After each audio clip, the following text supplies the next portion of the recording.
Le bonheur, c'est le lait qui gicle en petites gouttes au moment de la traite. Ma mère me dit toujours ça. Wainabe, c'est nous, les éleveurs de vaches dans notre langue, le fulfulde. Pour nous, elles sont tout, sont la vie. En réalité, elles sont des ébus avec des longues cornes d'une race qu'on appelle bororoji. Les plus belles ont les manteaux rouges.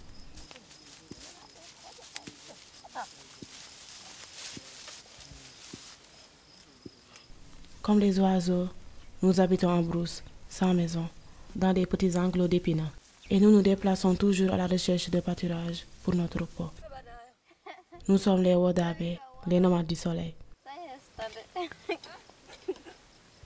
Voici Moro. Elle est une bophido, c'est-à-dire celle qui couvre, puisqu'elle vient d'avoir son premier enfant, Jomare. Pour 2 ans, elle reste chez sa mère et doit s'habiller comme ça.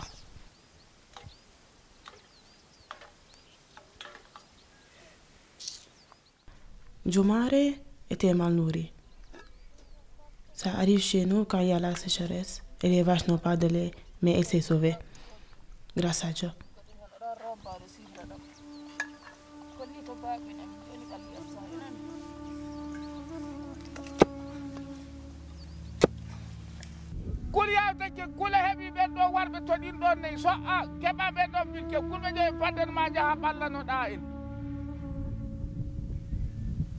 kulɓe jaaɓi fatto ɓe jaaɓi jaha joni min koƴo jarnir ɗum min tokko min tefo min gara seɗɗa seɗɗa na on ndugoto tuureɗi ɗi ndugo min kam joni mi wiiti goreɗi ɗon faman min to aha min joni mi hooti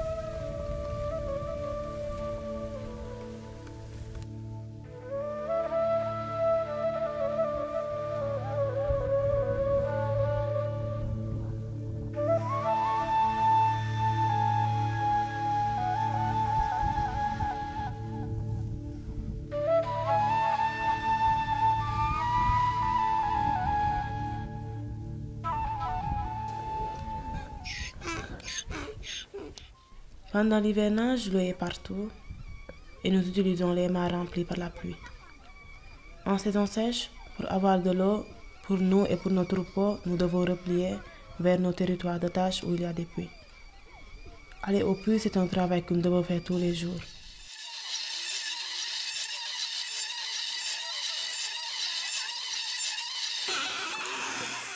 Ce sont les hommes à puiser l'eau, mais ce sont les femmes et surtout les jeunes filles comme moi qui doivent remplir les bidons et les porter au campement. C'est dur tous les jours. Parfois, il y a des imprévus, comme quand une puisette tombe dans le puits et il faut y descendre pour la récupérer.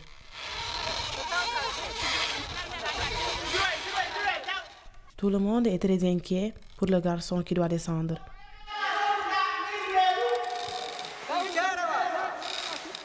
Et on rigole pour chasser l'inquiétude.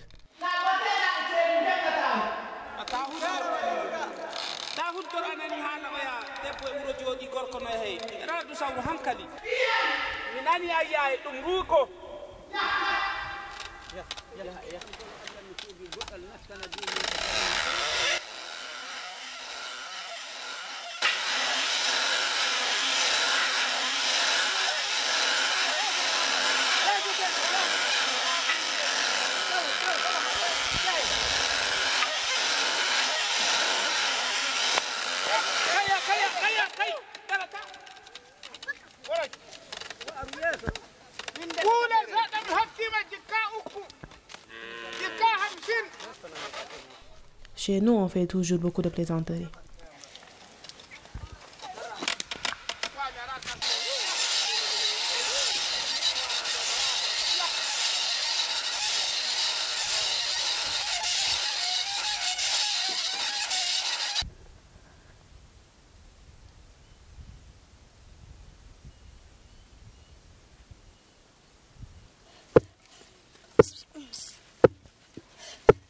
Dans l'après-midi, nous les filles préparons la farine de mil pour le repas du soir.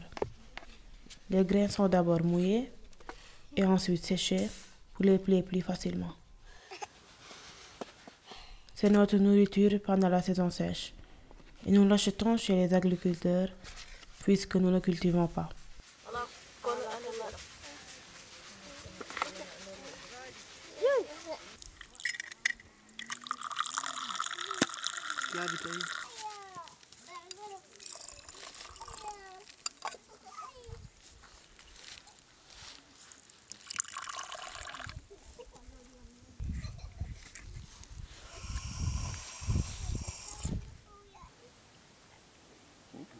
E onon no minon minon ɗo to min goni bangana kulnayi ɗi mbaɗi nawɗum ɓernde kenan toon min jetta sarel min noddo sarel ɓe gadda likitajo AE wara o tufana min nayi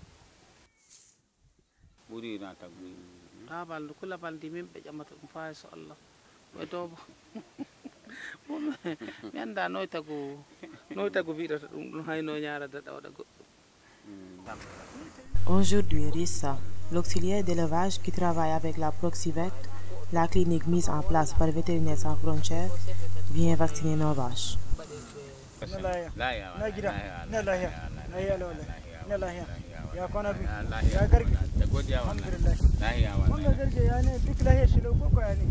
lahiya amma na akwai waɗanda kamar ba su jin sosai to kamar nawa ne Abbas lahiya kama wajen ko biyu na ko uku na biyu ko uku to biyu ko uku ka ayi musu ka ayi musu wa'anga wanda da lahiya su za a ma sai an ka musu wa'anga uku da sai a za a yi musu an ciki su ayi masu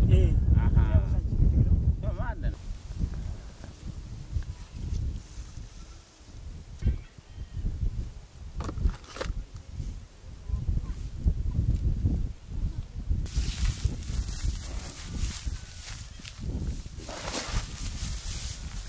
Pour nous, Wadabe, le bétail non seulement nous donne le lait, mais il marque tout le moment important de la vie.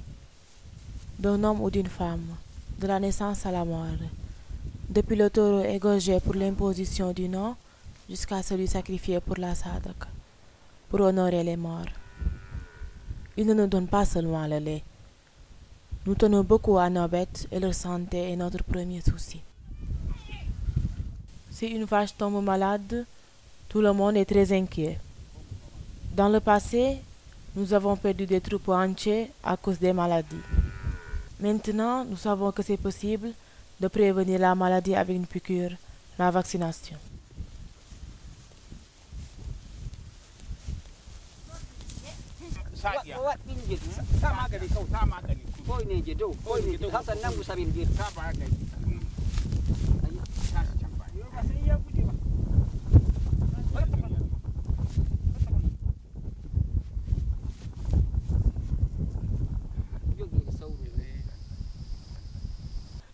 Le temps est arrivé du grand rassemblement annuel du clan, le Worso, et tout le monde accourt.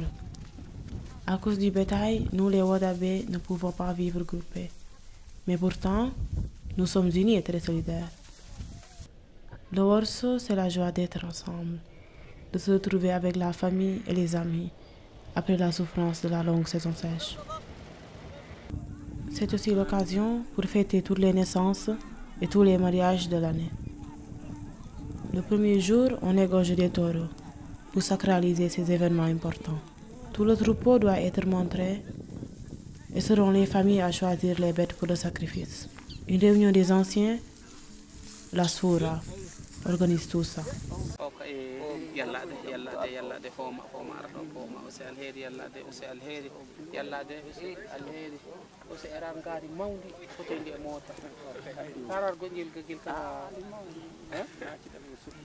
Kay, so ɗon di mawdi ra on ɗo waddata di mawdi kunni ngel pamaren jaɓci kam wala ase ɓeydu sembiɗin kam mi nanay kam tappandi na hondu kam ina ɗo tappindi ina mi hondu ko kontan kam kanko tappindi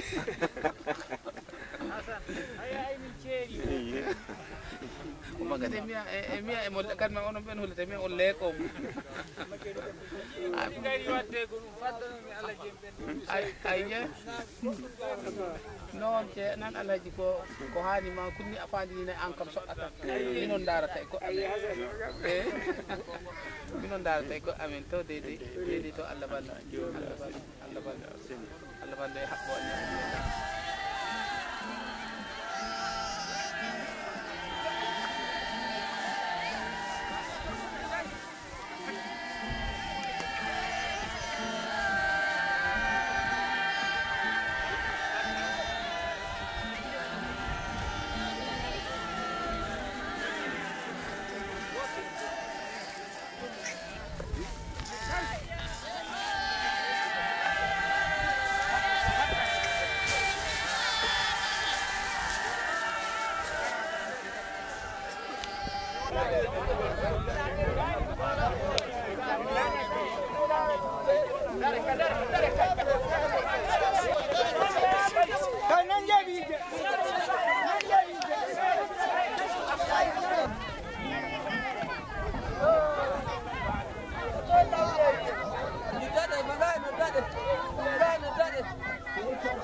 Kaga ya kai ga kashi.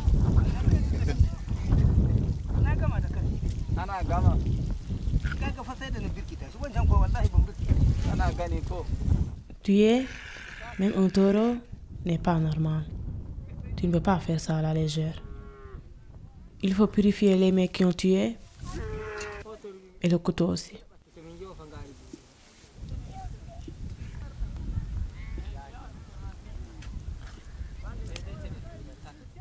La viande est coupée selon des règles précises. Elle sera cuite dans la nuit.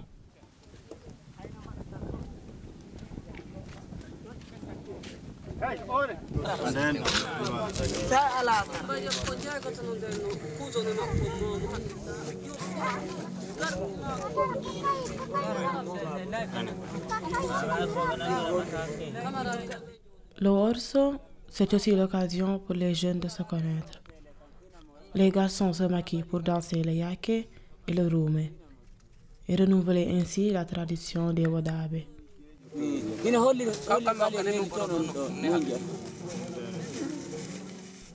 Ils le font aussi pour nous plaire, pour être choisis par une surbajo, c'est-à-dire une jeune fille comme moi.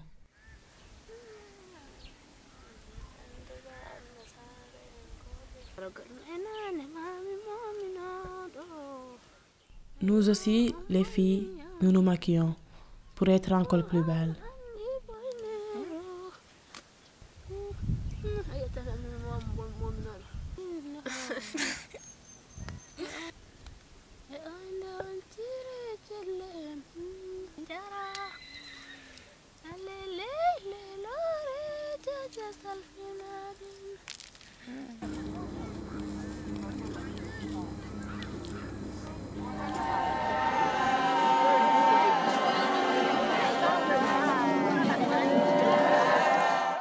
Le rume, c'est notre danse.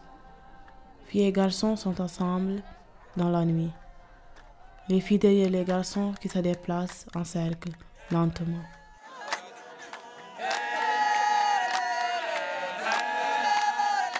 Un garçon, le soliste, au milieu du cercle, chante tous les louanges pour une fille très belle. Et tous les autres garçons répondent.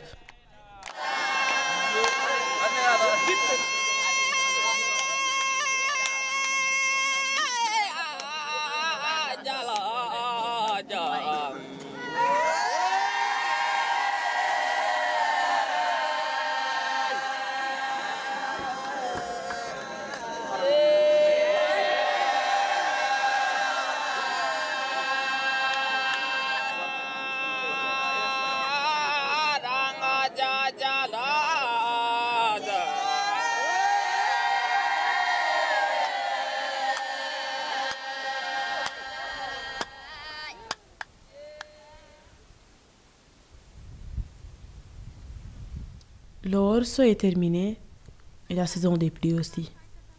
Tout le monde se déplacera vers le sud et se dispersera pour surmonter la saison sèche. Pour le petit veau ne sera pas facile, mais il est fort. Il descend de lignage important et nous, les Wodabé, nous veillerons sur lui. La saison sèche arrive après la saison des pluies et la saison des pluies revient après la saison sèche. Ce qui compte avant tout dans la vie, c'est le muñal, la patience.